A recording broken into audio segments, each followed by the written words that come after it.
We're at the allotment today, and Susan, using spare space, this is a little sort of idea from you, just to, well, grow something in its own little spot. There seems to be a lot of space between the peas. The peas are nearly finished. In fact, this one I weeded up by mistake the other day. Right. And I had these lots of little lettuce to plant out. Yeah. And I thought, well, I'm not going to waste them. So I thought we'll just use the row between the peas. Right. It'll give them a bit of shelter. And lettuce apparently doesn't like to grow in baking heat. So if they're getting a bit of shade from these, so much the better. Oh, are you serious? I'm it doesn't serious, need direct sunshine. It doesn't need, blazing midday sun. It'll like a bit of shade. Because it also likes to germinate in the cold. You don't want to necessarily germinate it in the greenhouse. Certainly not once the season gets going. Okay. Do you know what the great thing about lettuce is?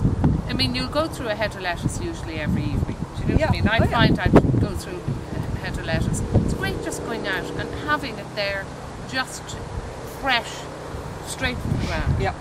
Well, there's nothing to beat it. There's nothing to beat it. It is so nice. And there's so many different varieties you can grow. I mean, there's about 3 different varieties in this run now. 1 or 2 aren't doing too well because they were pretty miserable, but I wanted to plant them out anyway. Give them a and chance. just see if they'll do. Yeah. We've got great peas here, by the way. We had great peas, yes. I'm just munching. They were very here. good peas. Yeah, actually, great peas. Yeah, super, and so well organised. And you can even in July now. Okay, we're at the very end of July. Probably a couple of weeks ago we should have been planting more peas to get another crop in. So you could get another crop in. You could get another crop in. We haven't actually got the space here. What will happen all this here now when this is when finished? the peas are finished, these will be all pulled up. The peas will be taken off this netting, which can be used again next year. Yeah. And these will go on the compost bin. Oh, okay. Recycling.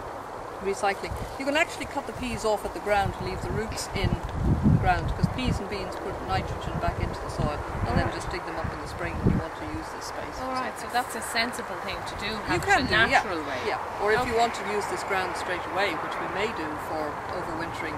Yeah. Some spring we cabbages definitely or will something. want to do something for the winter. We'll probably see what pull them happens. up. Yeah. Great.